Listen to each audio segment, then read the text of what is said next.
Hola a todos. Bueno, vamos a empezar entonces a mostrar cómo es el tema de las cargas ya de una forma un poco más práctica y enfocado al tema del proyecto. Entonces, a manera de revisarlo del proyecto de aula, vamos a ver entonces cómo se maneja ese tema de las cargas. Empecemos por mirar qué vamos a tener en estos videos que vamos a hacer. Entonces, tenemos como contenido, vamos a hacer el avalúo de cargas como tal, el cálculo de las cargas muertas de acuerdo al capítulo B3 de la NSR 10. También vamos a hacer la definición de la carga viva. Vean que la carga muerta es cálculo y la carga viva es definición. O sea que la carga viva nos las dan por defecto en el capítulo B4 del NSR 10. Adicional a eso también vamos a ver el cálculo de la carga de sismo. Este vamos a hacerlo por el método de la fuerza horizontal equivalente que está en el capítulo A4 de la NSR 10. ¿Sí?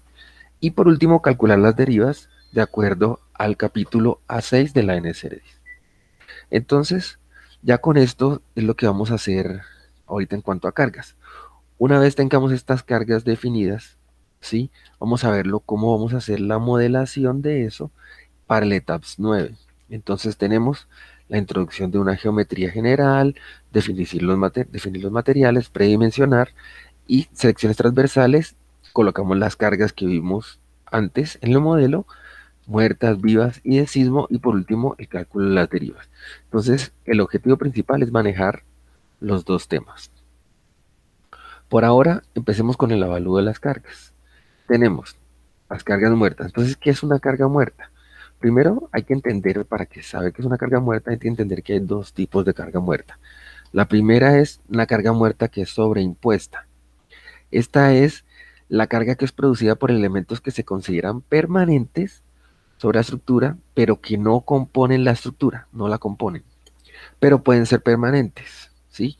Por ejemplo, el acabado de piso, ¿sí? Es una carga que es permanente sobre la estructura, pero no es estructural definitivamente.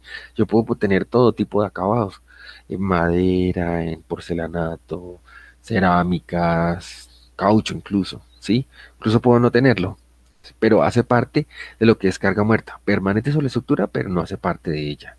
Los muros, pueden haber muros de varios materiales, mampostería, en drywall, en fin, cielos rasos, sí, tuberías para instalaciones, en fin, hay muchos más casos de carga muerta que son sobreimpuestas al peso de la estructura.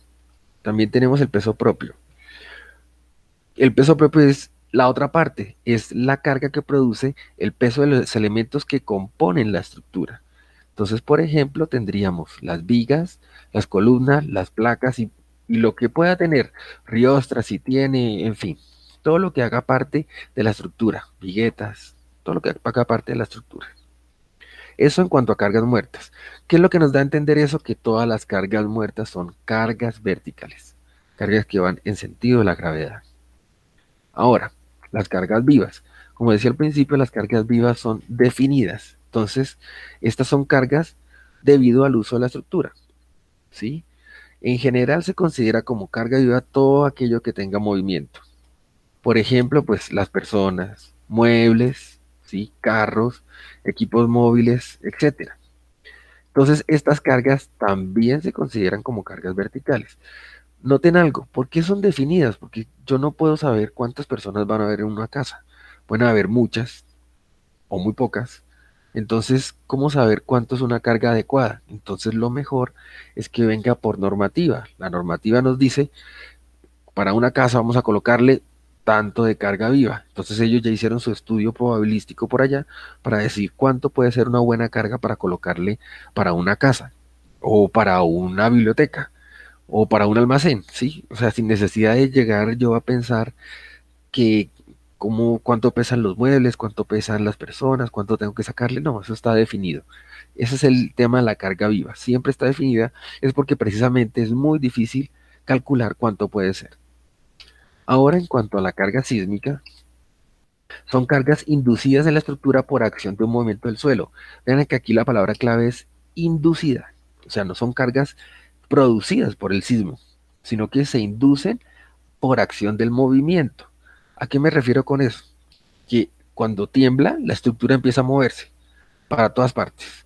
¿sí? No tiene una fuerza que la está moviendo, sino que el suelo se empieza a mover y por consiguiente mueve lo que está encima del suelo. Entonces, ¿qué es lo que se va a hacer?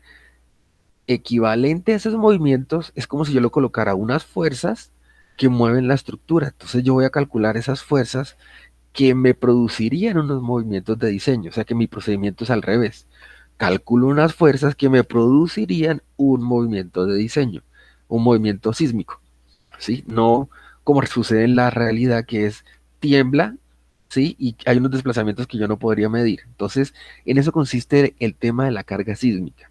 Es lograr unos desplazamientos a partir de unas fuerzas que yo trato como equivalentes para que se me sucedan esos desplazamientos.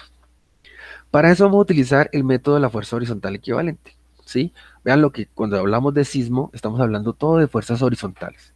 Vimos dos cargas verticales, muerte viva, y una horizontal sísmica. Esas son las que nos van a servir para el proyecto.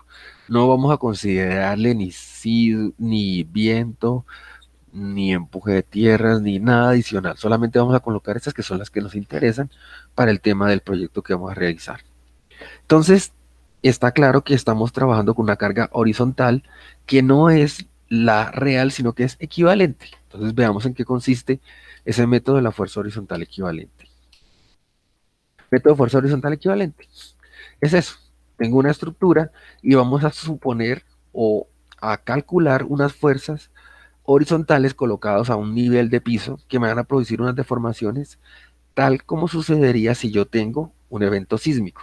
¿Sí? Entonces es un método aproximado que nos permite estimar la magnitud de la fuerza sísmica que puede ocurrir conforme a los movimientos esperados. Eso es lo que vamos a hacer. ¿Sí? Hay un método. Este es el método que me presenta la NSR10. Primera parte, acá arriba, primera parte, vamos a considerar la masa de la edificación. ¿Sí? Entonces, peso propio y carga sobreimpuesta, acabados y equipos permanentes. Todo eso hace parte de la masa del edificio, se calcula toda. Una vez tenemos la masa, calculamos un periodo de vibración, ¿sí? De una forma aproximada lo vamos a calcular en este caso, pero igual calcular un periodo de vibración. Teniendo en cuenta la masa y la rigidez de la estructura, calculamos un periodo de la edificación.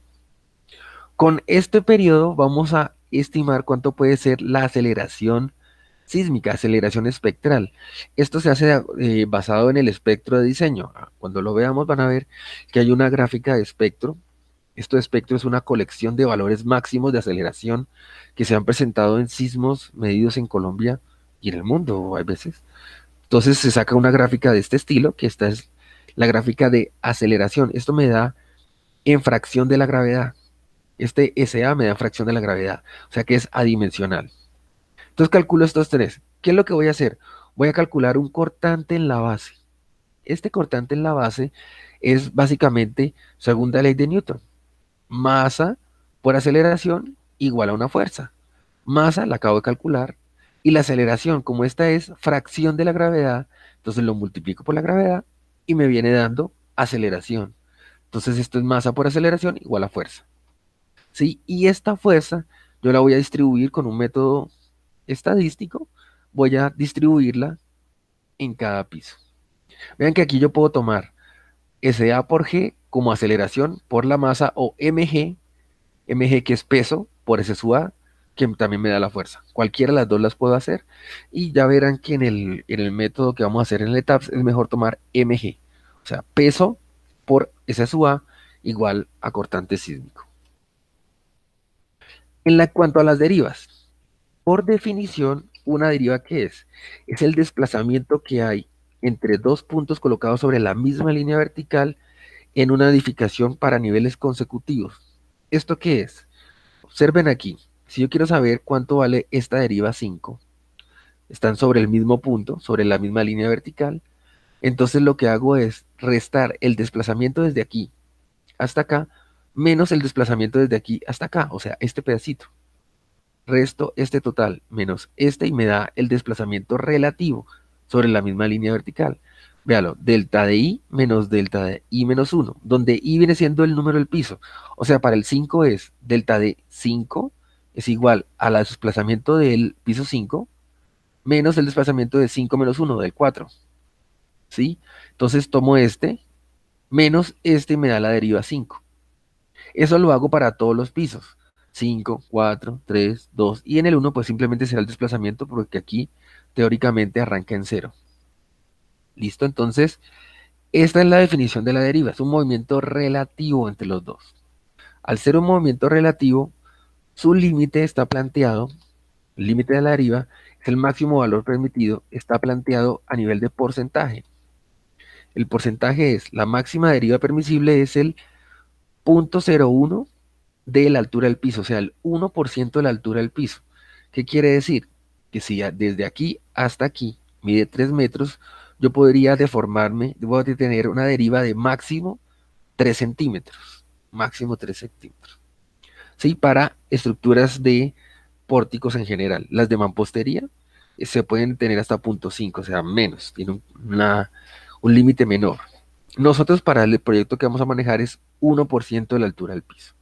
Entonces, ya ahí tenemos todo como el barrido general de lo que vamos a utilizar. Cuando lo estemos haciendo aquí para el ejemplo, para colocar en el ETAP, se va a ver claramente a qué le estamos apuntando. ¿Listo? Entonces, ahorita vamos a continuar con el tema de montar el proyecto en el ETAP.